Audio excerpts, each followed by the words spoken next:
Yes, people. Yes, people. And welcome back to another video on the Bridge YouTube channel where we bring you all things Chelsea. Listen, I'm loading. Some might say I'm doing something that I'm not doing, which is chill out, big man. You know what I mean? Have shame. Let us relax. Let's breathe and believe. I was just finishing off on El Hour today. But listen, you know who I am. I'm your host with the most, the Bridge TV. And this week, it's international break. I wanted to give you guys, as you've seen with obviously Staffy previously, and some other content creators coming very soon on Friday. Check that one out for sure on Friday and hopefully tomorrow. Some of the other rival fans' perspectives and some of their opinions on the team. And I want to have some opinions on their teams. They can have some opinions on my team. So listen, we'll discuss all of that and more. Obviously, I've got my guest in the background. He's loading. You know what I mean? I've got a few cheeky jokes in him. But listen, man, we'll definitely discuss all of that and more. And listen, as you come in, please make sure to like, share, subscribe. You know what, man. I always say, guys, let's get to 10 subscribers. As always, so 10 of you in here, let's get to 10 subscribers, please. Thank you very much. But listen, before I bring on my co-host, I have to do this little meme. I promised him if Basima had a stinker, I had something ready for him. But listen, but we're not gonna bring that out just yet. We're not gonna bring that out just yet. That's gonna be a bit too much teasing, as some might say. But bring him up over here, and that is my good friend Jacob. How are you feeling today, man? How are you feeling? Hey, how am I feeling in life or Tottenham wise? Listen, Those are going to be two different separate. answers. You can separate them both. Separate them both. Let's start with life first before Tottenham. Um, well, Tottenham.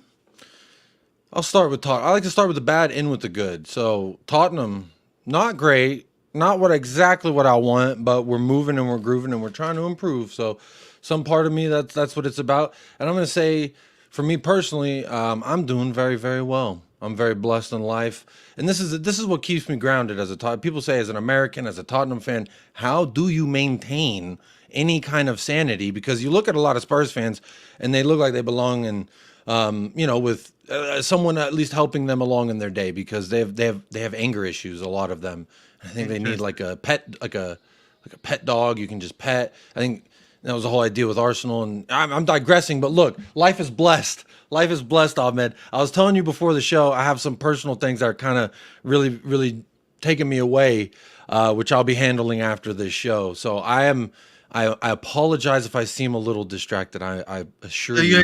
So you got something cooking in the background. Look at this fraud. Big up, obviously. I think Don Hussein has just raided the channel. Big up to my good friend. Look at this, man. London is red chat. Listen. Big up to our fan, Abdi House, man. Abdi House Nation, man. We support. We support my boy Abdi House Nation, man. Big up to everyone here. Big up to my good friend Eugene, King. Listen, big up everyone. Smash the likes as you're coming in, as always. Make sure to subscribe as you're coming from Don Sam's channel. Helps me out, helps the channel out as well. At the end of the day, I am 8 away from 40 subscribers, so let's make sure to get there. Road to 3K. Listen, match day guru, man. The game's the game, man. That's why the mod nation. London is for Sam, yeah. I can't wait to face you. I don't know what that's about. Because London is red. Obviously, they're trying to say that Arsenal. You know what I mean? Big up, you London frauds. Big up to my good friend Football Club. Big up to everyone here. You gotta be careful what I'm saying. If he's watching, you never know what that man's gonna go. Hey, whoa. Hey, don't say nothing about me now. Come on. Hey, fair enough then. But listen, as you're coming in, make sure to like, share, subscribe to the video. I am 7 away from 40 subscribers, so please do so. But listen, I want to talk about Tottenham because listen, they're one of the clubs that I would say they're currently rivaling me in the position to get the top 4 right now. They've obviously got European League football, but at the same time, we see a lot of discontent, on a personal level, right? In regards to Tottenham, and I wanted to discuss it too from a footballing perspective. I love to discuss it because I think for me, I knew about Ange, for example, on a personal level. When he was at Celtic, I thought he was a quality guy. I didn't think he was actually going to go to Tottenham. I thought maybe a lower table Premier League team would bring him in, much like with Bielsa and Leeds, and then maybe he might make his way up. But I want you to first of all give me your thoughts on the Newcastle game, bro. Talk to you about the Newcastle game and how you're feeling, bro. I really see. This is not the energy I need tonight, Martin. The Newcastle game, I would say, is overall a failure. Although I felt as we dominated in a lot of different aspects, and we let it slip through our fingers because we weren't whatever you want to use. We weren't lethal enough in the final third. 20 shots at the goal. 20 shots from that's what the tactics set us up for, and we could only score off an own goal. So to me, this Martin guy, man, Martin no only. Martin's he only does a good, today, eh? yeah, Big no, up he to does Martin, a, man. he Big does a up to good Martin. job of ignoring me because he was on Footy Judge Mo earlier, and I was giving him a little stick in the chat. I like to dish it out, but no, in regards to Newcastle, just another failure. Honestly, the last 2 years before that, we had been getting, for lack of better word, made a bitch in St. James Park. That's the nicest way I could say it. We were literally made to be bitches last 2 times. So going into it, I didn't have the highest of hopes, although I always back my club to win on any given day. And I really felt as though we could, and we look like we could. And if, if Heung-min Son shoots it a little bit more, if the other people who are shooting it all the fucking other 19 times that Heung-min Son didn't shoot the ball, if they could just put it in the goal, hey, you'd be talking to a much different Jacob right now. But they could not. Their names are as such. I've read them out on my channel many, many times. Brennan Johnson, Pedro Porro, Papa Matisar, James Madison, Brennan Johnson, Pedro Porro, Papa Matisar. It just keeps going on and on like that. So, that is mad. Kulusevski, and then Brennan Johnson. Of each one. That's crazy, man.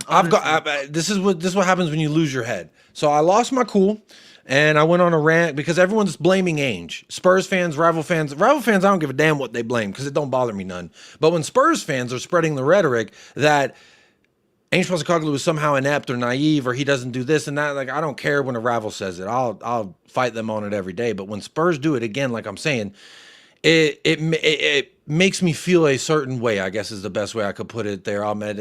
And the way it makes me feel is the same way about Kuti. When you talk shit and you lying, I gotta put you in your place. It's what I gotta do as a Tottenham fan, because I love my club. I love my club. Shout out to Deji Spurs, one of my favorite Spurs fans. Much like me, don't care who he's going up against, he's swinging, baby. And that's the way I've approached it as a Spurs fan. I mean, there's ways you cope, right? You cope in all different type of ways with spells. And when I became a Spurs fan, it was like, this is fun, this is cool. And then we got the Poch, and then it was like an upward trajectory. And then it was like, wow, we could be doing something. And then it was like, oh my God, we got to touch the heavens for a second. And it was like, wow. And then ever since then, it's just been a slow roll. Other times we've picked up momentum rolling down the hill. But either way, we were getting so far away from the thing that we were so close to once before. So that's the part that you really start learning how to cope with shit. You start sacking a manager who never not wins a trophy wherever he goes. I said, great. I get to see my first trophy as a Tottenham fan with Jose Mourinho, and we sacked him 5 days before a final for Ryan Mason. I'll just leave that there. So then we go and get Nuno. And we only got Nuno because the first 5 people we asked wouldn't come. They said, no, hell no. We saw what you did to Jose. We know Ryan Mason is a part of your coaching staff that you make me adopt. That is a thing. Antonio Conte, the first time he came around, he said, no, I want to bring my entire coaching staff. And we said, no, we can't let you do that. He said, well, I got to test my options out there. We said, okay, cool. Nuno Espirito Santos walks in. Oh, hey, I'm just going to make you proud. And boy, he did. He got that Manager of the Month award. Then the next month he was sacked. So it was a very proud moment. But then what happened with Conte is we said, he said, okay, I'll keep Ryan Mason. I didn't get as many job offers as I thought. I'll keep Ryan Mason. Pay me more money, though. Boom. There's more money, and you get a Ryan Mason for your troubles. And then we all saw how that ends. It's just repeat. So people continue. I say all that boring monologue, preemptive, the shit, the epilogue. Is that what it is at the beginning of a book? An epilogue. Yes. I do all that to preface the fact that these bozo Spurs fans, Ange Out. And I know I like to joke about Chelsea fans being punch out. It was great. But I lost my cool because I'm just so tired of it. And it was just like punch out, Ange Out. And I just started running with it. And you know what? Ange Out. See, that's what I'm talking about. That Ange Out. They be talking about that Ange Out. Ange Grid, your original is crazy. Oh my God. Ange Out. Everyone, bro. So I'm talking about. I hear it all fucking day with all these different Spurs channels, and it's just like, bro. I have to say, man. At what point do we like? They blame the club and then they blame the manager, and they're like, "Yeah, sack the manager." When has that ever worked? you know what it is? Yeah, but before I get to that, listen, I have to say, man, this is Andrew watching your attackers, bro. You know what I mean? Like, Andrew's Yeah, literally on his knees, me forced. too. Like, he's literally, he don't know what he can do after this. But you know what it is, yeah? And I'm gonna be kind of like a bit more objective now. I think my issue is, I think it's a twofold issue right now. I'm gonna get to Andrew where I think he needs to actually do some tweaking, in my personal opinion. I think the Well, I mean, problem is everyone's got FIFA. They're all wanting to do different tweaks to Ainge's system. Like this dude ain't been a fucking manager for 30 years. That ain't directed at you, Ahmed. It's Spurs yes. fan specific. Oh, if he just inverts a little bit on this side and he holds this one back, and then you let this guy not push up his four when we're in the counter attack, bro. Just let Ainge cook. How about that? I know you've preheated meals. You put pizza in the oven. Congrats. You can melt a panini on a flat press. Congratulations. But what you haven't done is managed at any level for 30 years. Not you, Ahmed, but everybody else. This is my point. And you start talking about, oh, it's just the J League, Ange Out. It's just the Scottish League, Ange Out.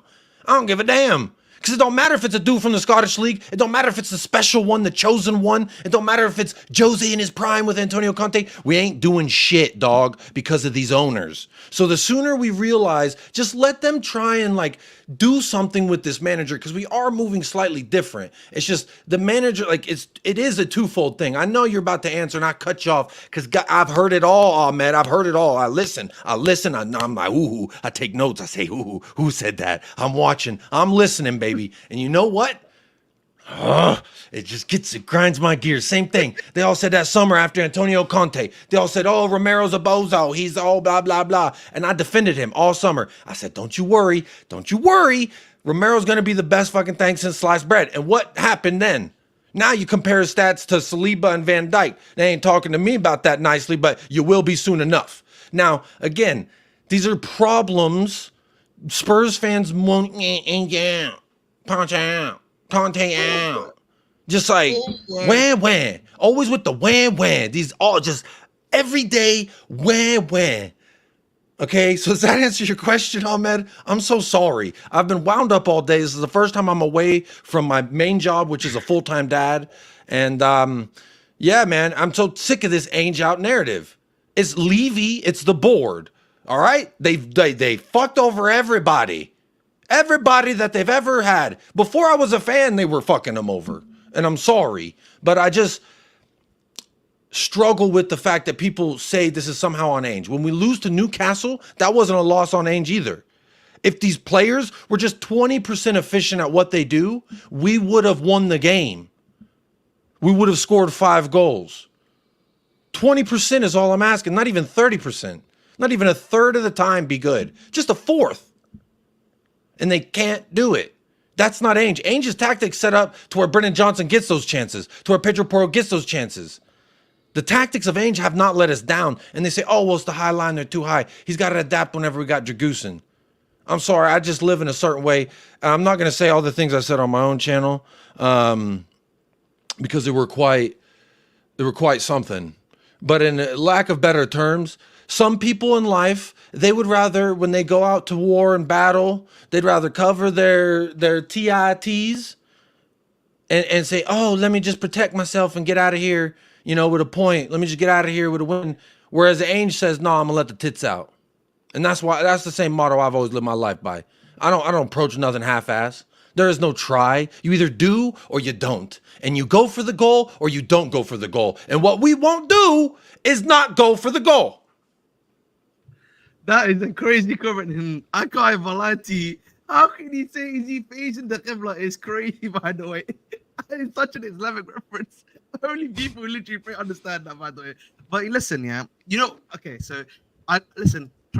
Again, I apologize. Just no, if there's a banner that bro. Like the bridge does not endorse everything I say, I'm so sorry.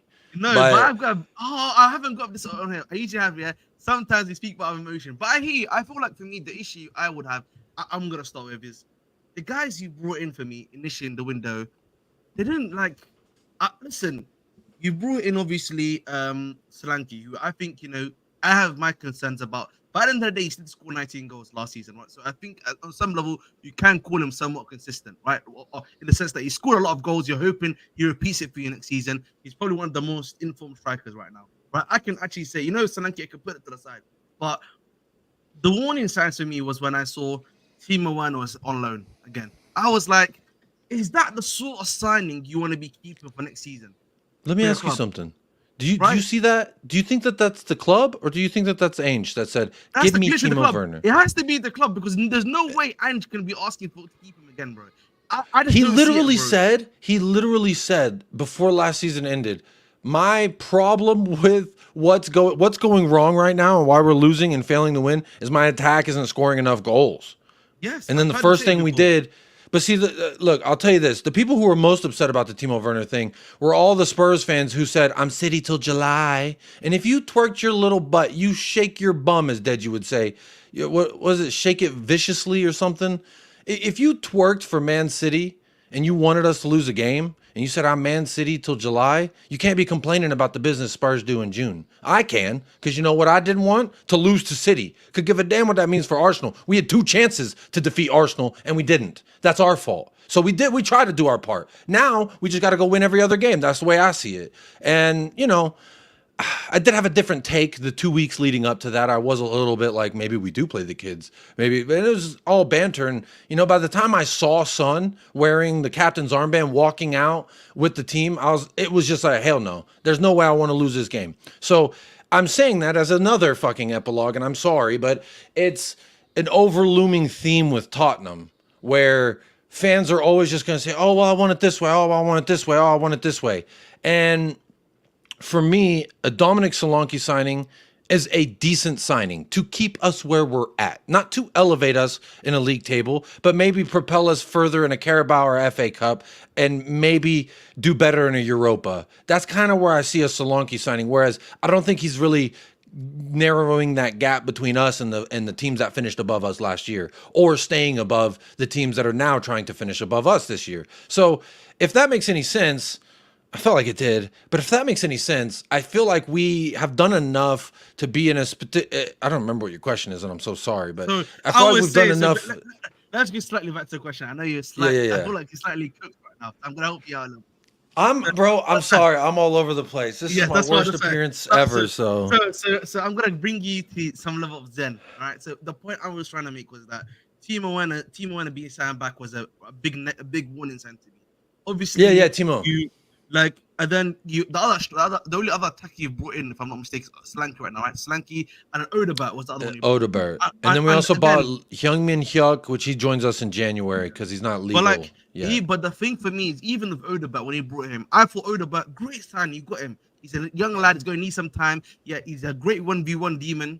The issue is with him, much like how I talk about Madueke, who's improved a bit more now in the few games I have seen, is his decision making, right? And I think you probably saw that in the game that you saw him in against what's it called, Newcastle. Bergvall, I think is Odebert's another one. first start, Odebert, just side note, he had a great first match as far as like taking a man on, I thought.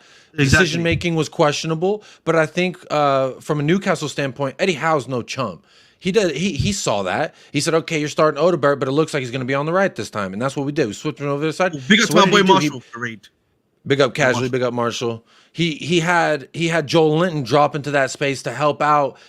Was it Mikalenko? I can't remember who it was, their left back. But Joel Linton, they were doubling him up, and it shut him down completely. So that took him out of the game immediately, and he was a non-threat for majority of the match. And when he did, I think he had a one-on-one with the keeper that he blew. So yeah, he's a kid. He'll improve. But Timo Werner is not an Ange Postecoglou signing. I've always go back into history because, I always look at how my club has operated, and that'll usually give me a good idea of when we do things like that, like a Timo Werner back on loan, Clement Longley. Do you think Antonio Conte was like, we just got Champions League, y'all? Give me Clement Longley No one's asking for Clement Longley, bro. on No one's loan. asking. No one's asking for him, bro. No one's asking for that And thing. And if like the if issue we for had me, kept Conte, I guarantee you Longley would have got another 12-month loan. I promise. big up to our boy Vic for saying Almadinha. But listen, guys, make sure you're liking the Jacob video. Werner, that's crazy. You know what I mean? But like the issue I have with Tottenham is just that that the manager system is right. At least the ownership wise, and even Levy, you know what the manager's system is. You know that he needs attackers that are going to be quality, that can bring in a pass, create the big chances, and put the ball into the back of the net. And then the only good sign you've technically made, in my personal opinion, because the other guys right now are still developing, is basically Dominic Solanke, and it's like from the outside looking in, it's just like Why only Solanke? Like, why is that the only good sign you made? Why have we not made another big sign in the attacking area to at least a complement Son, Madison, or was it called Solanke, and then another winger? That's the issue. Like, I just don't understand why that's not happened. Why has that not happened? Holy snap! Holy snap! The biggest super chat I've ever seen ever. Big up to my to matchday guru, Mike Fun from an Arsenal fan. I actually want to hear you when he beat you home and away. Wow. Is he talking to you or me or both? He's talking to me, mate. Because he's told me before my mic's not been that great recently. So thank you. But like, I just don't understand, why have you guys just not gone for a good attacker, like a good attacking player? Like, you know, obviously you guys have asked for Neto, I've heard before, other guys and other stuff like that. It's just like, why are you the guy that you're a fan of that we were actually in for, and I'm convinced that Odebert was the backup, the contingency plan for that deal to fall through. Desiree Dewey even got him, linked with. You have more money, by the way, but here's what happened: is PSG and Bayern came in, and at the end of the day, when PSG comes into a young man who's from France, no less, like, you got to think about the holes that they're trying to fill. So it made sense from a Desiree Dewey's perspective to go that direction, personally. But for me, why we didn't, Martin's I don't know. great as well. I forgot about Martin. We Martin didn't pay the money. I know. We were linked with him. One. We desired him. That was, bro. I had all summer. I had a interested, like what you got. This thing down here. Make sure to like. Yes. We are desiring a Brecci Eze. We were willing to trigger. We were preparing to make the deal. We were ready for negotiate. There's all this different jargon that they used all summer long to lie to me and all the other Tottenham fans about our links to Brecci Eze. And quite frankly, it turns out that no one even was like, hey, we're not going to do it. So to me, we're not like you in that sense. We don't get all the, you know, here we go, dopamine hits every single day. We just got to suffer and we got to flirt and we're exploring. Attracted. Hey. Yeah, definitely attracted. I know that was in there. But my main thing was we desire a Brecci Eze. I was like, yeah, we're cooked. We're never getting this player.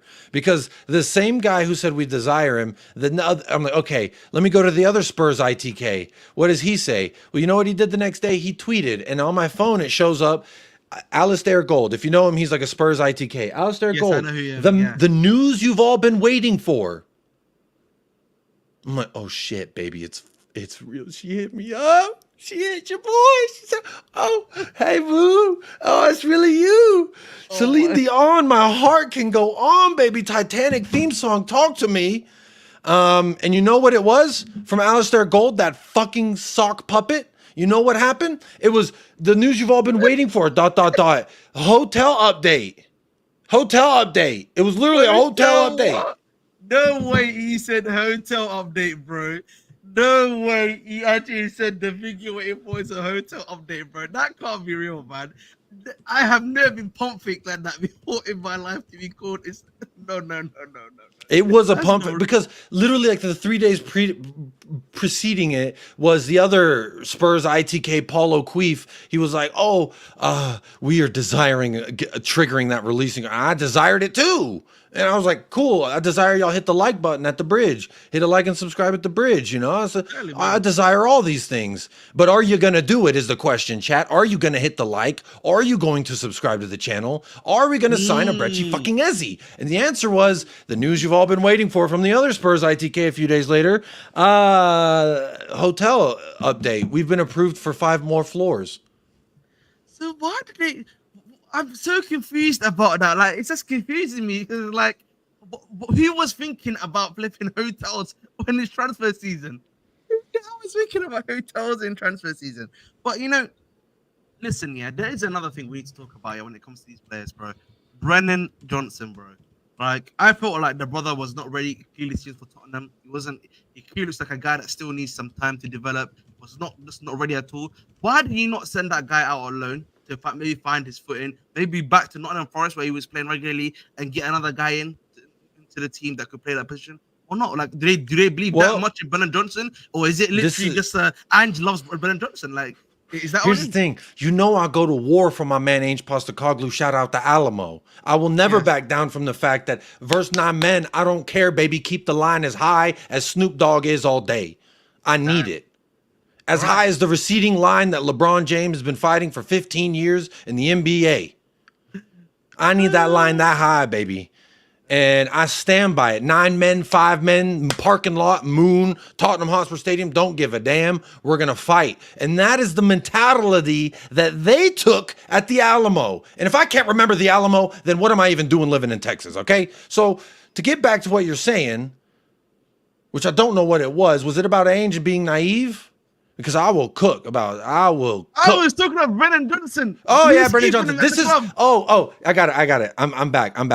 I'm scatterbrained today, but I'm You're back. good. So Brennan Johnson is a name, is a thing that I will continually say. This is every success of Brennan Johnson is an Ange Postecoglou success. Every failure of Brennan Johnson is a failure of Ange Postecoglou, in my opinion, because he stapled that name to his chest very early on. Like a lot of people hold him accountable and they say things to him in regards to, oh, he said this in the press conference, when, he went, when, I did all the players, all the way. And they take his quotes, they misconstrue it instead of listening to what the damn man said to the damn question. They don't listen to the question. They don't listen to his whole answer. They listen to the 5 words that say, this will be my fucking evidence, my truth, my facts. They love the truth and facts. You know who else loves truth and facts, Ahmed? Jim Jones, David Koresh. And you can look them up. They have nothing to do with football. But I'm telling you again that these people tried to tell me that is somehow Ange's fault. Brennan Johnson, yes, that is his fault. Whatever he fucks it, that is him. But there's a video that come out this week, and it is a Spurs training, and it is of a guy that I mentioned earlier in the epilogue of the epilogue, was Ryan Mason. There's a video of Ryan Mason this summer saying, quote, on the pitch, demonstrating via his body. He said, don't even look up, just cross it in there. They better be in there. And then Brennan Johnson, what does he do? Dude. He goes into the game, he just fucking boos. Who's it going to? Nobody. Fucking the ball boy on the side next to the advertisement that says Bet 365. Oh, you're getting a bit of hype here. Sal's daddy. Big up to you. Oh, my. It's crazy, by the way. Hey, but listen, bro. So are you saying Ryan Mason is the root of all evil? Is that what you're saying? So Ryan Mason is, you know what it is, guys? I think what Jacob was trying to tell me is that Ryan Mason is the brother that's kicking. He's just telling them to do the Lampard one where he had ZH Nation and then ZH is just cross it into the box. Like, I got ZH now. Cross it the ball into the box, bro. That's what he's basically doing. Is that what you're saying, Jacob? We just spam it. Just spammeronies. I don't know what else. It's not great. I'll put it that way. It's not fun to watch all the time when you just cross it and you're like, there's no one there. No. And he goes, woo. And where does it go? This preseason, he took out a camera and then the preseason feed went down. It was actually kind of crazy. So Brennan Johnson's ass. And I often ask the question, who would you rather on your team? Mykhailo Mudryk or Brennan Johnson? But I can't even lie to you. Mudryk has given me GNA. I can't even. What about start, bench, sell? Mudryk, Johnson, Anthony. I can't even lie. Anthony's just useless. So I have to sell. I'm gonna say Sell, yeah. It's unanimous. Everyone says sell Anthony. Sell Anthony. I have to say, Mudryk, yeah. Who you benching? Who you starting? You might have to bench Mudryk. You know, I'm gonna have to say bench Mudryk and just start. But they both just run, right? That's what they do. They just run, bro. Do they dribble at a player and successfully beat him? You know, Brennan Johnson did it like twice in the Newcastle match. He's good for 15, 20 minutes. That's it. You get 15, 20. That's why I bench him. They're all athleticism, no football IQ. They have no football IQ. It's just hit and run. They're on hit and run settings, bro. It's like the guys here that used to play football in back in secondary school, yeah. And all they would do, all they do is just run fast with the ball. That's it. They can't dribble. They can't think. The only thing they've got is a bit of pace. That's it, pretty much. But listen, bro. Madison. That's another guy I want to talk about too. Mr. Madders. He's been I think he started off quite slow. What are your thoughts on him? Because he's looking a bit. I'll be honest. Last season he was cooking. This season, know what I mean? What is the moment for you that made you feel that way? Honestly, I was when I looked at the Leicester game, I was like, maybe it's like, the start of the game.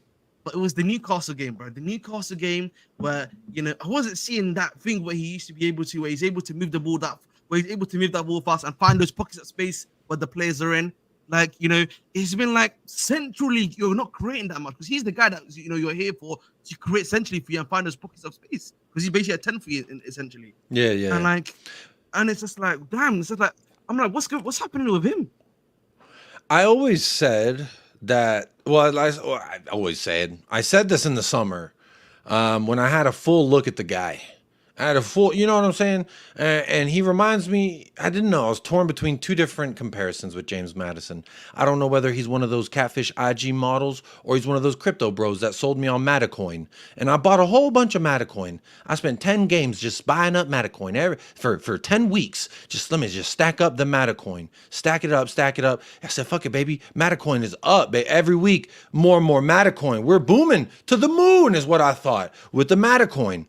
I was going around talking all type of shit to everybody. Bro, I'm not even convinced that he's as good as Brennan Johnson. Whoa, that's Bruno Fernandes, because he at least gets Bruno fucking GA. He at least gets GA. Wow. But what happened with my Matacoin was it was like, okay, your account's been suspended for a month. And I was like, oh, don't worry, baby. Our life savings isn't gone. I know I invested a whole bunch into Matacoin, but we're going to be okay. As soon as this Matacoin come back from injury, AKA my account being suspended. And then you know what happened? Ding, ding, you're back in there. Your account balance is at 0. Huh? Just give it a week. It'll come back. Just give it a week. It'll come back. Give it a week. It'll come back. I just keep hearing the same emails. Give it a week. It's going to come back, baby. Give it a week. Your balance will return. And you know what? It's at some point you let go of the dream that your balance will return. And I'm at the point where I'm comfortable letting that lifeless Bitcoin just float off into the lake or whatever euphemism that you want to find. But I just think that, for Madison, he fooled me. Fool me once, shame on me. Fool me twice, shame on you. Wait, no. George Bush messed up the quote, and now I'm messing it up. I'm living up to my Texan roots. Fool me once, shame on you. Fool me twice, shame on me. That's what it is. Fool me 3 times, ain't never gonna get fooled again. That's what George W. Bush said. But listen. But yes, the Mattercoin, it has destroyed me emotionally in regards to my hopes for him. The thing is, bro. I'm gonna speak on Dragusa before I get to cooking your midfield. Because listen, I've got so many memes for your midfield today. I told you, bro. Don't let them loose. Don't let you're gonna dunk on the one dude who's actually consistently been okay. No. Listen, it's not him. It's not him. I got another guy that's next to him, bro. Mr. Mate Sal. But listen, you know what I will say, bro? Dragusin. When I watched him at Genoa, he was actually pretty decent, I have to say. Like, I thought he was a decent guy, knows how to play ball, quite consistent defensively. Not maybe a starter for sure, like, at any top 6 side, but it's a great bench option at the end of the day. But, since he's come into your team, bro, it doesn't really he's not looked that great. Obviously, the other issue you've got there is that, I thought he's not really that fast, so he doesn't even suit your system as well. And it's like, why did you buy him again? It's just because it comes back to my issue of like, if he doesn't suit the manager system, why is he here? Solanke, you're meaning? No, Dragusin. You're saying about Dragusin. See, the role that we bought him for is the backup to Cuti Romero, because at the time, I believe he got injured and then he came back, and then 2 games later he got a red card, and then he came back, and then he was our captain. Now, I was confused when he played him versus Newcastle on the right. I thought Dragusin last year worked well with Romero when he was on the left, and we even had Ben Davies as our left back, which is the craziest thought to think of because that's how deep in the trenches we were. But he is not that fast. The only thing that I really blame him for, I thought he had a great game defensively. He's asked to do a different role than the center back that's the Mickey Van de Veen with all the pace and behind to really clean up.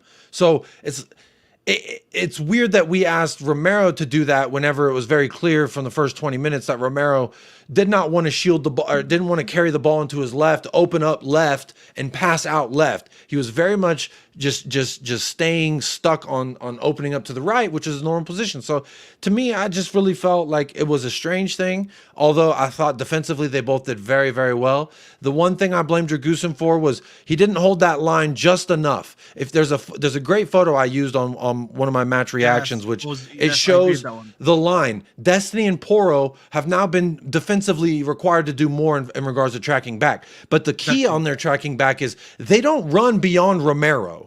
And if you look at the still frame of when Joe Linton passes to Jacob Murphy in behind for that second goal, Dragusin is shoulders facing Vicario running towards our net, whereas Romero's facing ours. That indicates to our wingbacks, slow your run down. There was a dude running in behind from Destiny's side as well. I don't even know who the hell it was. I just saw the body. But it didn't matter because obviously he didn't even get involved in the fucking play. But my point is that Dragusin, the only thing he did was that one little 6-inch mistake due to timing. And the fact that him and Romero have probably only played that combination of center back pairing in training building up to the match, to be honest. Because last year they never did that. It was always Dragusin on the left with Romero on the right. So, it's one of those things. It wasn't the reason why we lost. Neither was Solanke not being there. I think that those are just reasonings we come up with. Like, oh, if we would have done this, well, I don't like ifs, ands, and buts. Because to me, the A, excuses, or B, coping mechanisms. Because, or maybe legitimate excuses, and I don't know what I'm talking about. Nothing's black and white. And don't listen to me as the final truth. I'll say that much. But when they say if we would have had Solanke, we would have won, I don't necessarily know that is true. But in the positions he would have maintained, it probably gives us a better chance. I would agree. I usually do my thingy. I think it's if I'm not mistaken, his name is either Will, if I'm not mistaken. Yeah. And I usually host Rivals Rumble with him on Judgment's channel, and like he's not necessarily a big fan of what's it called? Will Stewart. I forget. I think it's him. It's the fellow the American Spurs fan named Will.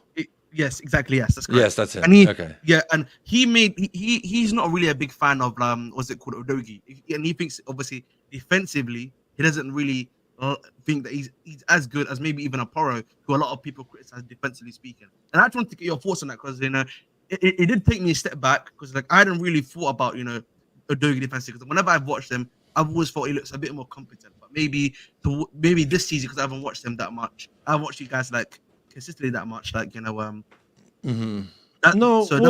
I would say is it's a legitimate concern because he hasn't been playing to the levels he was last season, and some people last season even thought that he was 50-50. For me, I think he's fantastic defensively. Positionally, you can question him, but the tactics are asking him last season especially to drift into the number 10, the left forward position. That's where he was drifting into. This season, he's been hugging the touchline a lot more, linking up play with the wingers a lot more, and also doing more work defensively. I also remember last season, there was an adjust. This is, again, I'm just tying it all to the narrative. Ange doesn't adapt. He does, but these are just minute little tiny tweaks that people don't notice. Again, when you're trying, me, as a big boy, when I'm trying to lose some damn weight, I'm going to work out, and then I'm going to adjust and work out, and I'm going to adjust and I'm going to work out, and I'm going to barely be able to see the results of that. It's the same thing when you're talking about tweaking and adapting to a dude's philosophy, and especially in regards to inverting fullbacks. Now, he's been a wingback who primarily hugs the touchline and does the overlapping run. As the inverted fullback, what he's required to do last year was drift into those spaces. Now, the adjustment that has happened this season that I saw a bit of last season is he's actually exchanging now. He is overlapping and he's doing the underlap, or whatever you call it, the inverted run. Either way, he's been doing different things on that end. To me, defensively, I worry about him defensively less than Poro, and Poro's getting better for me defensively. And again, defensively, when I say that, it's just positionally, because if they're in a better position, I like their chances defensively. Is Pedro Poro the greatest defensive fullback? No, I don't think so. But can he defend? You're sure as hell he can. But his best attributes are all obviously accentuated when he's going forward, swinging the ball in. Destiny Udogie, whenever he's a big man, he's a big, strong man. He powers people off the ball. He's had a rough 3 games, I admit, but it's not as bad as everybody has been calling out. And I didn't listen to the show, so I don't know what Will said specifically. But other Spurs content creators, let me emphasize that, not Will specifically, but other Spurs content creators brought up the fact that Destiny is woeful week 1. It was we drew versus Leicester, and I did a video, the sky's falling, everybody's a Chicken Little now, because fucking the sky, we drew versus Leicester, so clearly that means the world's coming to an end. And we're doing a bit of this, yeah? It's not looking good, bruv, yeah? It's not looking good, bruv. It's not looking good, bruv. Oh, okay. Can you pause for me, please? Sorry, I forgot to stream that for a hot second. Hey, big up, man. But like, what were you saying, bro? Sorry, I was trying to aid you here, but like, obviously it wasn't working. The same people that I heard, and I didn't hear Will talk about his discrepancies with Destiny specifically, yeah. But other Spurs content creators that did, they said stuff like Destiny was taken to the cleaners by Fatawu. He got skinned a lot. He gave the ball away a lot. And then later on in their shows, they started doing the whole, James Madison was by far our best player. Lights out. Or I had a quote. What was it? By far the best player on the pitch. And if only Destiny would get out of his way. He's just clogging up the area. So I looked at their heat maps and I compared how much do they actually overlap? And it's very little compared to last year. There's a little splooch right there in like the forward 8 position, the left 10, if you're dropping back a little. That's a little bit where the overlap was. But majority of the heat map for Destiny was on the left-hand side closer to the touch line. So for me, that was a myth. And this is specifically speaking about week 1 because I did the research. I don't like to do research. I don't like to plan shows. I like everything to be kind of improv, off the cuff type shit with general basis of what I want to talk about. But when I hear things that I feel like go against what my eyes saw, I'm like, all right, let me look at the data. What does the data say? Because my eyes will lie, women's eyes will lie, men's eyes will lie. But you know what doesn't lie? Numbers. And that's what I like about Will a lot. And I saw someone say the data merchant or whatever. Yes, Will the data merchant. Will likes his stats. I love his stats. But you can't argue with numbers. That's factual evidence. That's at the end of the day. So big up Will for that. That's what I'm saying. But again, he didn't say anything about James Madison, but the person I'm referring to specifically was referring to James Madison. So I compared him in Destiny, that match. Destiny had 86 touches to James Madison's 82. So 4 more touches Destiny had. James Madison lost possession 19 different times. Destiny, with more touches, lost it 13 times. 6 times he lost possession less with more touches. Passing percentage completion was exactly the same. However, Destiny attempted and completed more. So to me, the narratives don't line up. Either they were both shit or they were both not as bad as we think, you know? And to me, the truth probably lies somewhere in between those two, in my opinion. They're both not been good enough. In regards to Destiny, I'm a little concerned, but he did come back he just came back. He had no preseason with us. So this has really been his run of form. And we just threw him fucking right in. He had 0. I think he had 20 minutes in preseason. And then we started him in the first match of the preseason. And he came back from a surgery that the club didn't even announce. They didn't even announce it. They didn't even say, Destiny's going to surgery. We all found out because he posted on Instagram from a hospital bed. He's like, I'll see y'all next season, Spurs fans. Without the fireworks, of course. What the hell did that's come from, bro? What the hell? That's crazy. Were you talking about Basuma? No. Also, about the oh my God. How the hell do you do that? I can't even do that. I've never been able to do that. But big up, man. How dare you? Cheeky. Yeah. What's it called? I think Udogie has been slow paced, but I'm not worried. I'm more concerned about the main Madison. That's what we talking about. Listen, I was the noticer. I noticed. You know what I mean? See, this is the thing, man. The noticer, man. Hey, that's what I'm talking about. Mo, it's seldom. I think there's only one time I've ever heard Jez type or say something that I was like, I don't know if I agree with that. Everything else he says, I'm like, he's got a good point. And you know, I told you my Matacoin, my account is suspended. I've deleted the app. I have no hope of my balance returning. I put it that. I just to end that whole thing. It's tough out here. But you know what? North London Derby's up next. I have no fear, no doubt. Shout out Gwen Stefani, my boo. But I have no doubt we're going to do the damn thing at our grounds versus that booty meat called Arsenal. I heard Couscous. This is football heritage. This is football. Looping. Oh, I forgot to put the loop off. That's why it keeps on looping. Okay, now we understand. This See, I'm so is cooked. football heritage. Hey, listen. Guys, yeah. Big up to everyone that's here, that's watching. 49 I said we're going to minutes do the damn thing. So you interpret that however you want to, Match Day Guru. I'll let you meditate in what's a Miyagi pose. What is it called? The Erling Haaland thing where he like, listen, man. Listen, we're not doing. Yeah, you know- clip it up, Martin. Yeah. Clip it up. Clip it up like your hair, you damn hippie. Get a job. Shave your beard. Clean yourself up. Get up out of that dusty little... Bro, you have a green screen and your background, right? And it's dusty. Ahmed and I have rooms and we clean these rooms and it's not dusty. You have the ability to put yourself on the beach, to put yourself on Mount Everest, and you put yourself in a dusty little pub wherever there's no one there and it's a sad little joint, probably going out of business soon. So you can keep clipping it up, my friend. The only thing you need to clip up is your hair, your beard, and that dusty background you have. For me, I'm always someone who looks at the main men of our team before guys like Udogie, Johnson, and Van der Ven get brought up. Madison, Son, Romero, Porro, and Bissouma are more in the senior group and age. And let's be honest, mate, yeah? Mr. Romero, yeah, Cutie Romero, your guy, you know, what's the goat, again? Goat Mero. Cutie, you know what I mean? Cutie. You know what I mean? Big up to that guy. that was, I can't lie to you. Elite, mate. Listen, yeah. Listen, uncomfortable conversations after Newcastle, bro. You need to talk about your guy, bro.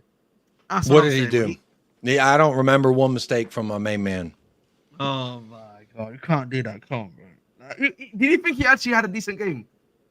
Yeah, I did. I thought defensively he was great. There's a lot of counterattacks that we stopped. A lot of things got stopped. That's the thing is people only notice the times in which you weren't perfect. They forget about all the times shit looked like a threat. But you know what I'm talking about? Hey, anyone know Smokey the Bear? I know it's an American thing probably. It's like, only you can prevent forest fires. And it's a rule to campers. And when you're camping and you have a fire and it's dry out there all around, what you don't do is let fires go unattended. You got to keep them in a rock circle and you got to maintain a certain distance stuff away. There's all type of regulations. And for me,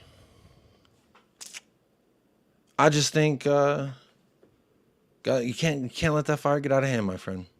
You cannot let it get out of hand. And that's what we don't do. So that's what Romero does. He is Smokey the Bear. He prevents forest fires. He stops them in their tracks. He doesn't allow them to overtake the vegetation, so to speak.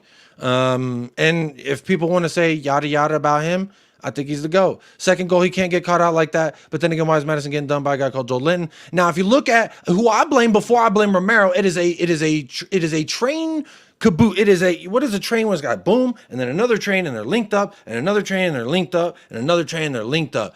I first blame motherfucker letting that pass get off. How's Joe Linton dribbling through our midfield like that? That's my first problem. And then my second problem is Bissouma. I don't know if he thought he was at Party City with filling up balloons or what he was doing in no man's land. Dancing in no man's land. Please, pause. Listen, you were mentioning partying. You mentioned, listen, Bissouma. Sleep.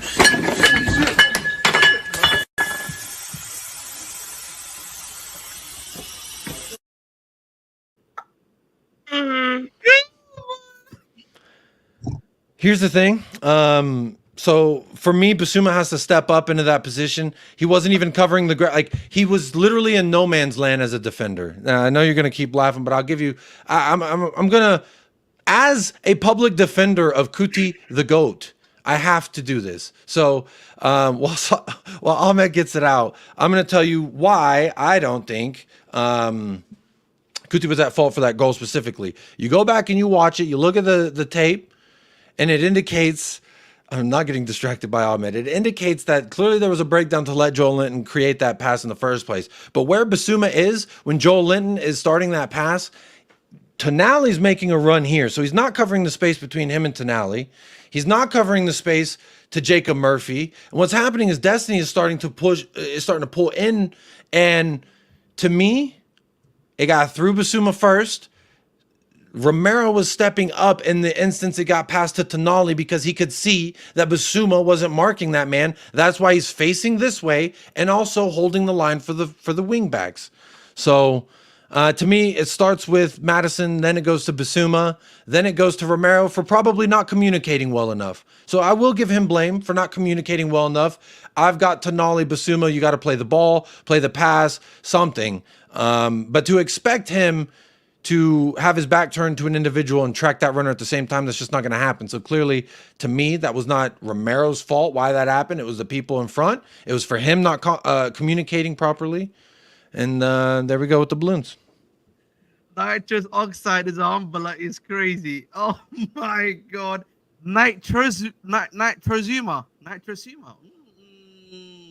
We got our name there. Guys, listen, we're 54 minutes in. I'm 28 away from 100 likes. Let's get 100 likes first and foremost. Let's get 100 likes. Secondly, can we get 80 of you to subscribe to get me to 50 subscribers, please? 80 of you to subscribe to get me to 50 subscribers. Helps me out and helps the channel out at the end of the day.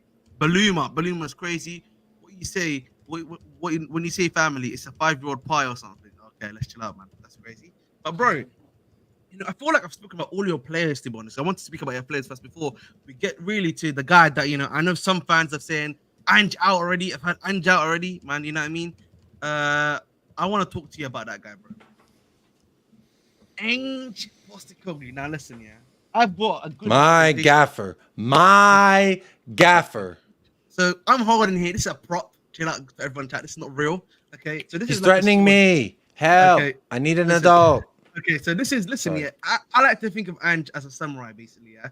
He's a guy that lives by his code, which is essentially his tactics, yeah, and he lives and dies by it, right? So I think for me, you know, I get that Ange's got his tactics. So you're saying he has the tactics of a respected warrior that has been passed down for eons and eons and will forever remain in the echelons of history. That's what you're telling me I resembles? rate Ange, so yes, so listen. So I think for me, the thing of Ange, listen, he lives and dies by his sword.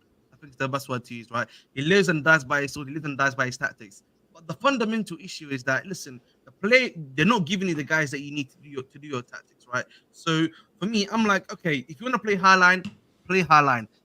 Why do you just, what's it called, you know, move it down by 5 meters? One thing I will give credit to Maresca, similar to Ange, plays the high line game, right? Why not you just push it back 5 meters less when you don't have a Van der Ven, right? Where you don't have the guys to do that job for you, and you know you can survive a little bit. You can survive a bit more. You can still create chances, but just push the high line 5 meters, you know, towards the goal.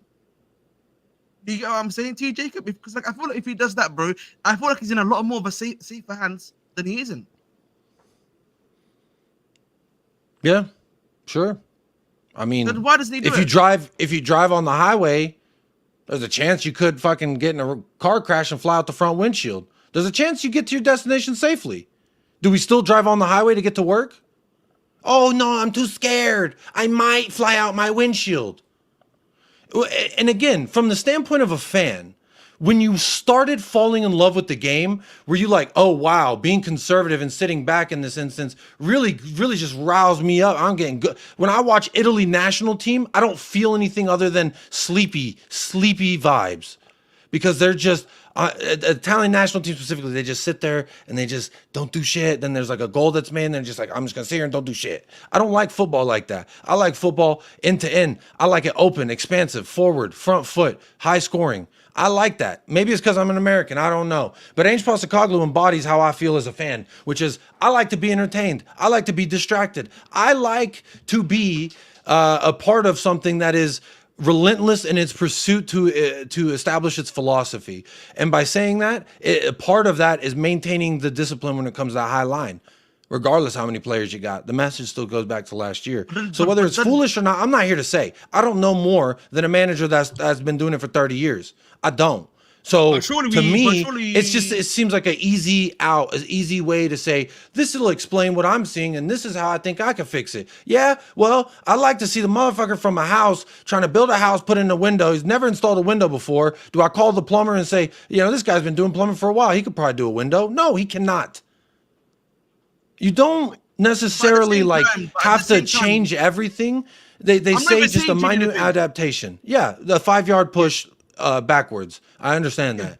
But if that happens, then what? Because you got to look at our attack when we're going forward and we're playing it into the wide channels, and those fullbacks are constantly pushing forward. What happens? I'm match day guru. You got to allow me just today because I have to expose somebody. It's not fun.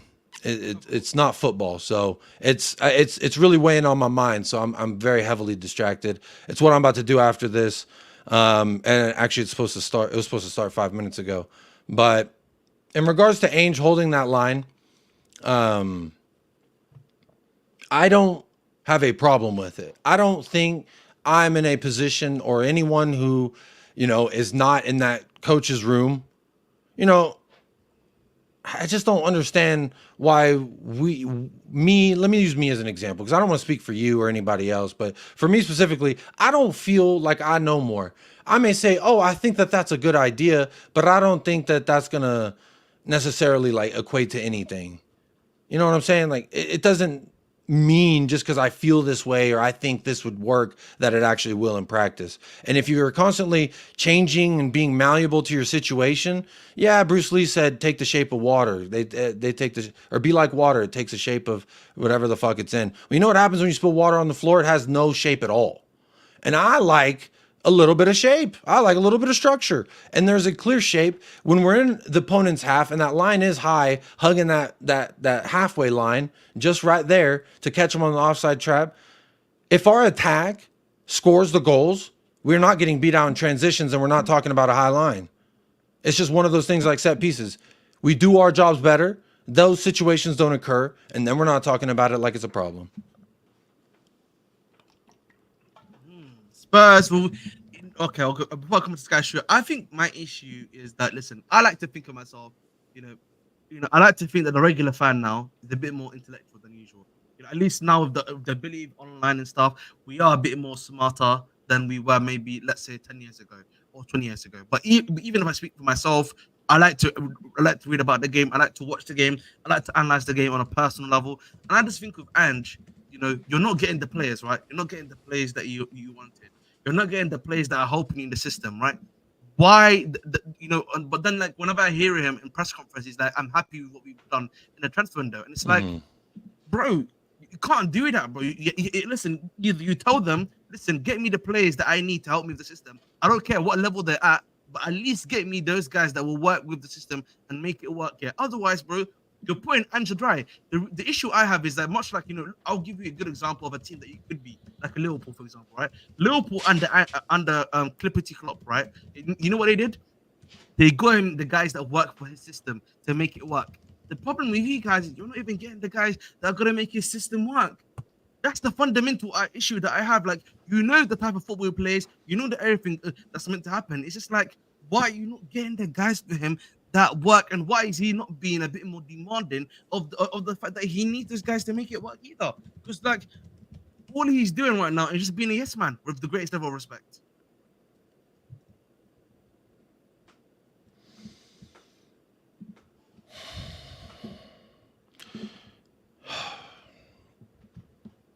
I'm sorry. I've got this other shit going on.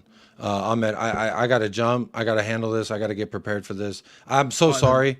I hate to leave you high and dry like that. Yeah, man. I gotta handle this. So much love. Big up everybody in the chat. Where can they I find apologize. you? Before you go quickly. Where can they find United Spurs of America. Yeah. Oh, hey, don't look at my gray hairs now. Okay, but obviously they can find you obviously on United Spurs of America. Make sure to obviously go and say hi to Jacob on my behalf, and make sure to like, share, subscribe his channel, of course. But big up to you, Jacob, bro. Obviously, I'll be redirecting to you after, brother. No problem at all. Okay. Well, maybe you don't want to do that because the show won't be so much football, more about football bullshit on YouTube. Motherfuckers trying to fuck you over and they think it's sweet, but it ain't sweet. But Oh dear. we'll anyway. If Okay. All I right. If hate that's the drama, case, so then yeah, maybe send to a channel that's actually doing football talk. How yes, I'll about do that then instead. If that's the case, then I'll Okay. do that for you. Okay, bro. No Yeah. problem, Big bro. up everybody. Have a nice one, Take bro. care. Peace. Bye bye. Peace, bro. Peace. No problem. Jets, if you want to hop on, Jets, because I know obviously you're my guy. You're a Spurs fan. We can finish off the conversation with you, Jets. Obviously, if you want to hop on, Jets, do let me know. But as I was saying, boys and girls, man, at the end of the day with Spurs, uh, yes, of course, exactly, Martin. 100% agree, my brother. I just think with me personally, going back to Spurs, I think if they can, if they kind of continue at this rate, they're not able to score as they need to. Because I think with Spurs, it's more so their whole thing relies on outscoring opponents, but yeah, because of that high line. And if you don't have the right personnel for the team, you're cooked, innit? You're just cooked. Yeah. So at the end of the day, so for me personally, it's just about finding the right personnel, bringing in the right personnel to make it happen. And listen, the game's the game, but like that's the issue, innit? That's the fundamental issue, in my personal opinion, that they've had. They've not brought in the right personnel, in my personal opinion, for the team. Barring Solanke, right, and Archie Gray, who I think is a talented lad, and even Bergval, and uh, and it's not worked. It's not worked at all. So it is what it is. Send you the link, bro. Send you the link. Send you the link. We can't be saying community Spurs on this chat. Yeah, yeah. It's listen. Yeah, yeah. Come on. It's a Chelsea channel, boys. Tranquilo. I think the game's going to be set and match for Saka and Havertz. I agree. I think for a guy like Saka, a guy like a Havertz, even a guy like Martinelli, truth and place that, yeah, if they do play this highline in the North London derby like they are doing now, it's not looking good. All right, no problem, bro. That's all right, bro. Take your time. But listen, in the meantime, boys and girls, obviously 1 hour in, do make sure to continue to like, share, and subscribe. Make sure to like, share, subscribe. I am literally, as of right now, what is it? What the hell? What's going on, chat? What's going on? Sorry, I'm having a little bit of a technical difficulties. I am literally 5 away from, what's it called, 50 subscribers. You can come on, Joey, for a little bit. You know, you might as well bring on my good friend, Mr. Wab Sports, to talk about Spurs as well. You know what I mean? Big up to you too. Where are you on my Twitter feed? Lovely jubbly. Found you. I found you. Do-do-do-do. I found you. Lovely. In your opinion, Armin, where would you fetch in fit of Andrew's place? I may ask. I think right now you need a wingers like, unironically, a Madueke would work for their team. Like a right wing of a Madueke, a Solanke, and I think you need to get someone other than Son on that left wing too. Neta would have fit in that team for them, right? Who could have been an option for them to get. I know obviously some people may even say who else can I say? Due obviously was another one that they were trying to bring into the team that would have worked out. And I feel like that attack would have worked. Madueke, Fingy, and the other guy there, that would have been a great attack for them to work out. You know what I'm saying to you, but they just weren't able to get that at the end of the day. So, big to my good guy Joey. What are you saying, bro? How are you doing? I'm good, bro. How are you? I'm doing amazing, bro. Spurs getting beat again 3 years in a row. But a big up time Master Weasel. He's definitely making his school of thought clear. But listen, I have got a Spurs fan with me, my good friend Jez, to talk about Spurs. Big up Jez, bro. What are you saying, man? Yo, man, what you guys saying, man? What you guys saying? I'm doing good, bro. Obviously, I know you heard my last bit of the question about, with Ange, which is like, Ange, you have a specific play style. You need specific plays to make it work for you, right? Why are you not demanding of the board to bring in guys that are going to make your, system work, if that makes sense? No, I heard that. But you see, this is where because obviously, first and foremost, to make me put it out there first, I don't really actually have any issues in terms of Ange, in terms of how because there's obviously Spurs fans who are like done with him. Me personally, I don't. I think he can still be the right guy, and just to put myself out there first and foremost. About the players, this is one. Even if, because I say this all the time, you can like a manager but still criticize him. This is where I criticize somebody like Ange, because guys like Brennan Johnson, guys like Romero, for example, these are guys where I look at and say, in a different system, maybe they can do more, even if they're not amazing, they can maybe do more. But Exactly. for this specific system, I look at them guys and say, they don't not fit what you really want to do. But the issue is, like I mentioned in the chat, he did improve these guys.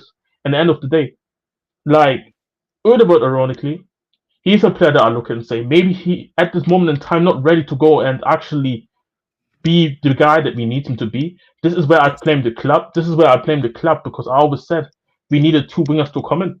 But you can't bring two wingers in when you already bring Werner. So from a decision making standpoint, they're already fucked up from there. So Udogie, from a profile perspective, is already starting the team because he's a much better profile for the wingers perspective. But he's not ready to play. That was my biggest issue probably make the signing. I think But though, I yeah. think the main question, Jez, is with like the center back depth, right? You lose Mhm. when you lose Van de Ven, right? Yeah. You lose Van de Ven. The the system doesn't work as well, just overall. See, even though that's right, Van de Ven was there for the 4-0 defeat against Newcastle last season. And we played this time around a way much better game against Newcastle, in my opinion. And not just because the score was lower, just from a general standpoint that we were actually able to nullify Newcastle in terms of Isak and Gordon. I'm Harvey not Barnes was doing. necessarily just saying in the Newcastle game. I'm just saying No, in general, yeah, a because trend, you know, because no, of course, because what happened at the end of last year, it felt like the fall off, even with Dragusin, was pretty evident without Van de Ven. I but felt like. then I can make the argument and say Van de Ven came back and we still had issues in terms of teams being able to exploit us. So this is where, with the highline conversation, for example, I heard that from a perspective of you can I chop really the highlight. like Ange. You can, That's the thing. I really do. yeah, me too. Me too. And he's just, I think he's one of the managers that he sticks with his mind. His mindset is his mindset. Nobody can really go and tell him differently. But like I mentioned earlier in the chat, he ironically actually has made adaptations already this season after Leicester. When you go and look at, for example, the positioning from the players from Leicester, Everton, and Newcastle, you can see a definitive change in terms of certain players actually playing deeper than others. Some players stay in the same areas. My biggest issue is how my biggest issue with Ange is if you want to play the high line, that's okay. But then you need to sort out your rest defense. Because sometimes there are times where the team can easily get an attack and counter attacks. That will happen. This is what happened against Leicester. And I think this is where he started making the adjustments from the Everton game. But Everton was rubbish. Newcastle, he made the adjustments. The problem against Newcastle was, in my opinion, that we conceded two damn goals. How do you concede a goal from throw-in? The players just not being locked in the game. And then the second goal. You better watch out from Arsenal to do that too, because Arsenal. Oh yeah, this is where the players for me you have. This is where I look at the players and say you need to be locked in. This is when you play this specific style of football, you need to be locked in. Of course, from an attacking standpoint, I know the talent is not there, but from a defensive standpoint, I trust my players in the defensive line. So I know you should be locked in. You should be locked in. But against Newcastle for the second goal, no, not even the second goal. I'm sorry for the first goal. How is it possible that you can get just easily caught out like this from throwing? I haven't seen these type of goals last season, but against Newcastle, you just let it happen just like that. I have a kind of a hot take. Yeah, Go ahead, Jacob. I don't think Solanke fits this system. I think he's brought in with a mind to go and change the system. That's my thing. Really? Because you think that the idea for him is to be somebody who can not only be an option when we want to go and play the ball high, because one of the things that we was not for I do think Son's a better striker for the system. No, and this is the conversation that I had, because for me, my idea with Solanke is that he wants to make changes in the system with Solanke as a striker. But my problem then with Son is because Son is getting pushed left wing. I don't think he's a left winger. So this is where my issue is. My conversation is more. He just doesn't have the pace to do it. And this is exactly where my problem is. I don't think you can have Son still playing this touchline left winger role because not only the pace, but also the dribbling ability. Not even the pass. Like Son can pass the ball, but he's not an amazing passer or crosser. But so this is where like in close this is what my problems are. Better than Solanke. Sorry? As a dribbler. Like I feel like in close quarters he's a better dribbler than Solanke. And the ability to go both feet will always allow Son to be at least effective.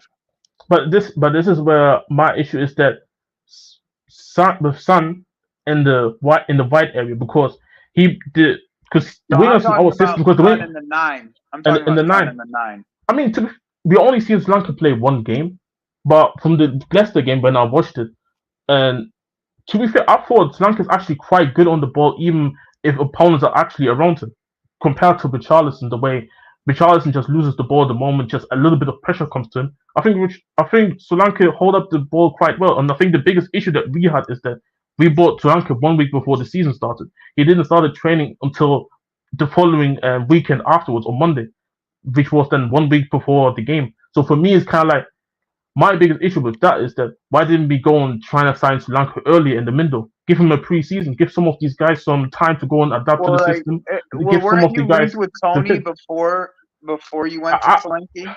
see that Like it was there were like links. There were it links. felt like you guys were like in for Tony the beginning of the summer, in the begin for a majority of the beginning of the summer.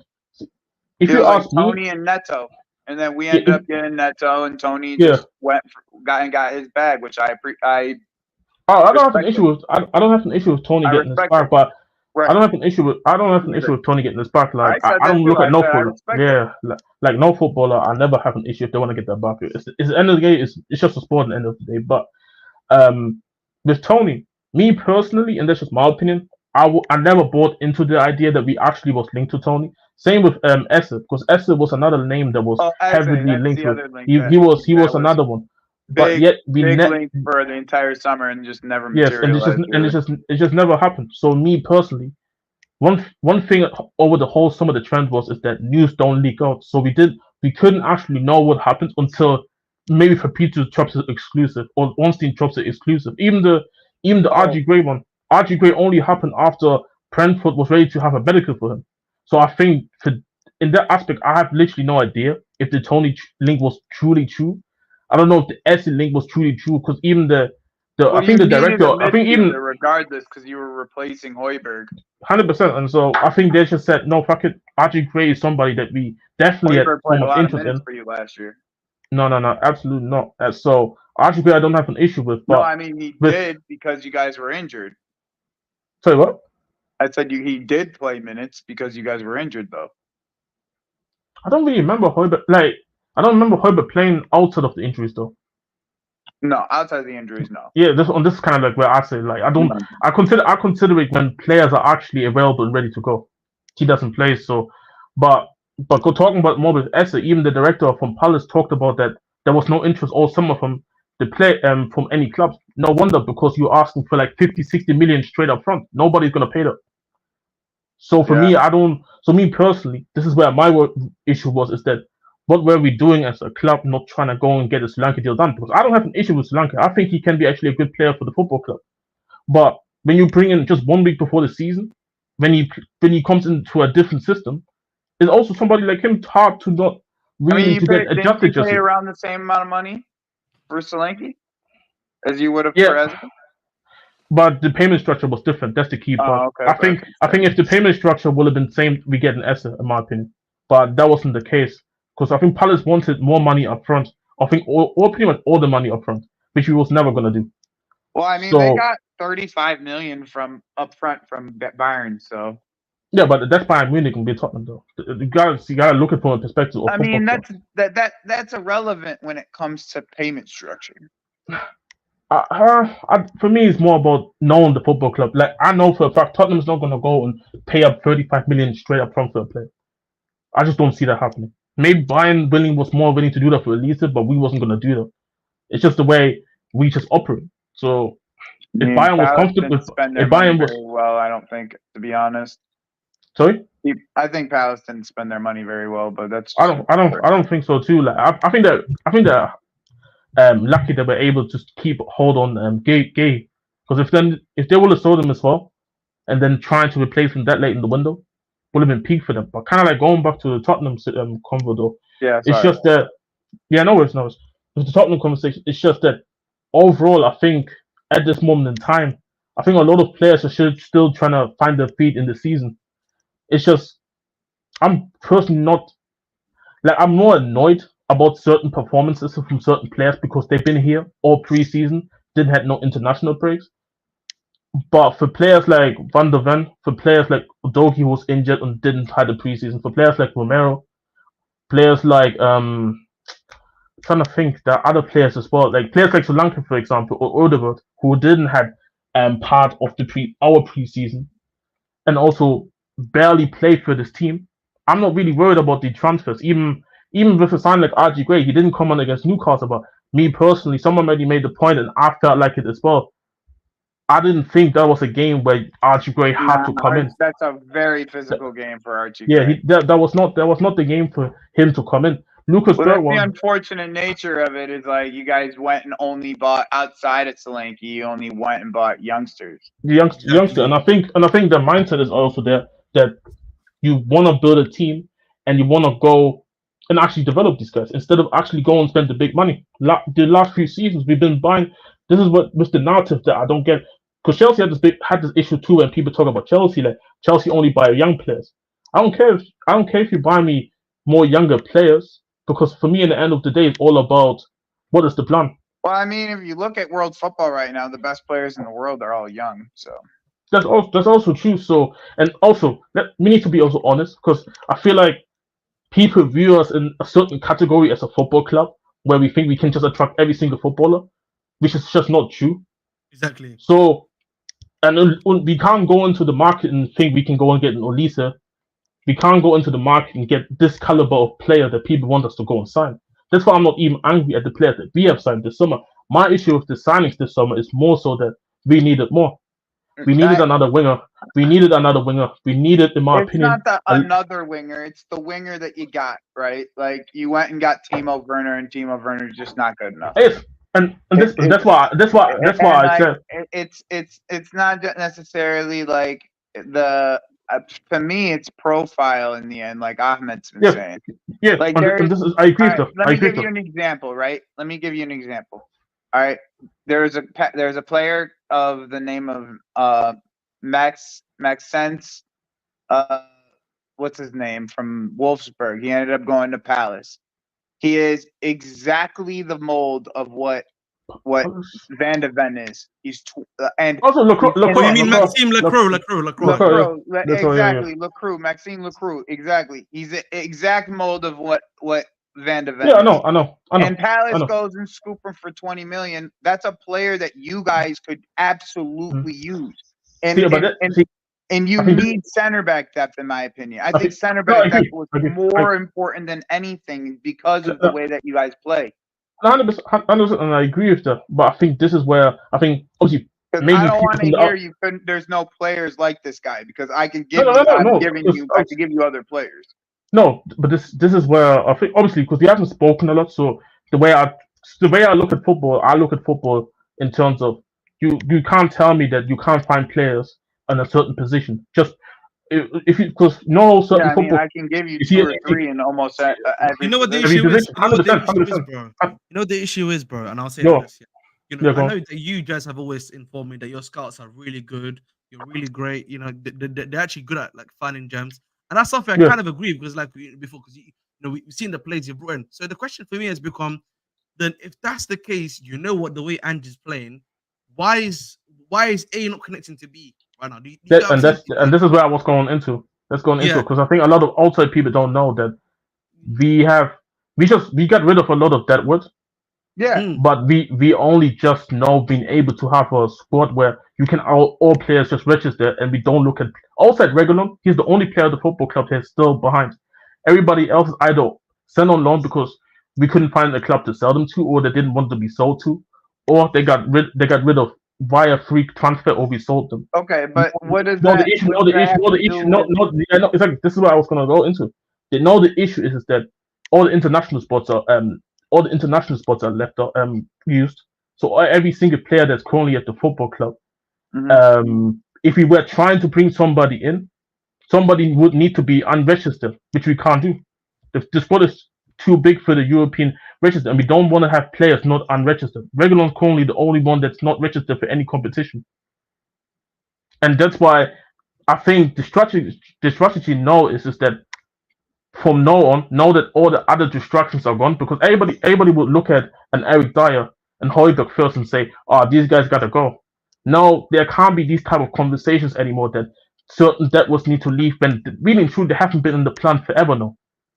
So my So mindset is wait, no. all right. So I'm you looking. I'm still looking have at. I'm Eric looking at. Dyer on the No, he's book? gone. He's gone. No, he's gone now. We saw. No, but we he got. was We on were, loan last season. Last season he yeah, was but alone with with an yeah, obligation. With obligation. with Okay, obligation. But like, so I guess that doesn't. I guess my question it still really isn't answered though, because like the question of what? The question of what again? Sorry. of like why is the center back depth Okay, only this is 3? what I'm trying to. This is what I'm trying to explain in terms of is that currently the centre back that they wanted to go after would mean we would need to sell another international player. We have too many. We already used all the spots, and this is where I kind of what about say domestic loan? No from a domestic squad, loans? this is from. Sorry, No domestic loans? no, because they want to keep all the players, and this is where I it's mean, bro, it's a whole mess. It's a there's it's a even whole mess. I'll There's even a give whole. you. All right, fine. You can't do international. Fine. I'll give you the Ipswich went and bought the Jacob Cleese, Jacob kid Cleese. from Hull City. Yeah, Jacob Reeves. Cleese. Yeah, but they Like didn't you want to could have go. went and grabbed him as depth. No, He's English. yes, they could have, and I would have taken him 100%. He was one of my players on my list that I wanted to have, but they didn't go and get them because they didn't want. They didn't think that these are the players that they want to go and buy. I Like know. they're we definitely Confused. we I guess had Jeff, like for here's me. my point, right?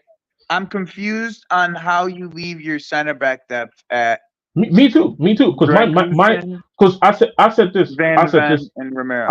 I said this in the summer. For me, get me a striker, give me two wingers, give me a left back, and give me a left-sided centre back. We got the wingers.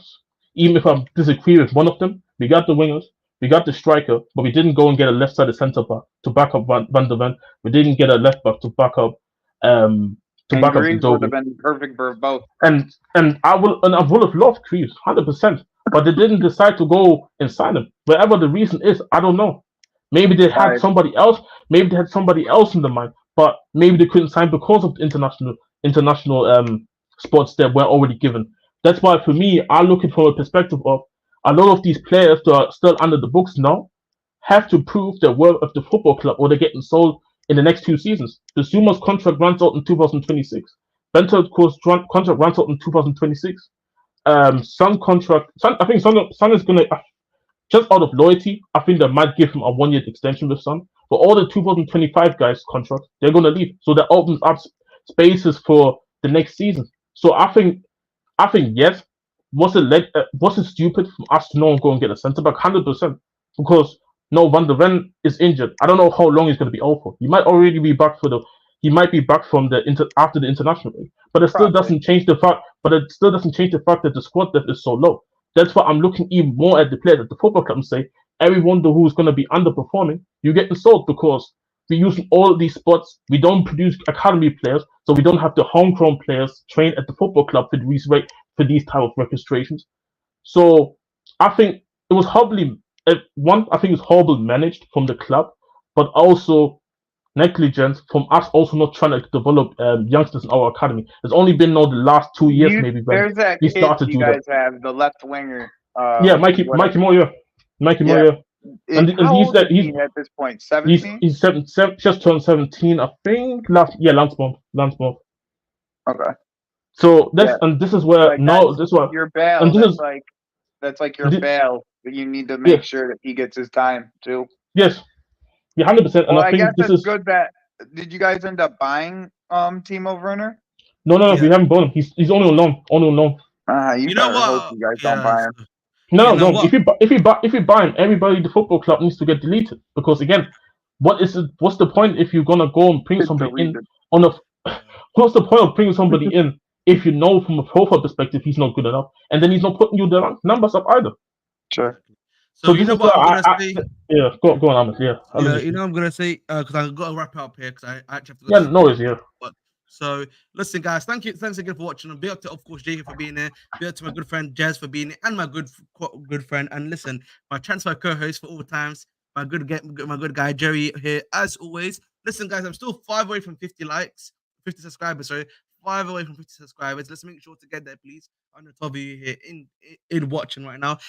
Again, Joey, where can they find you, bro? Where can they find You'll you? find me at Wob Sports.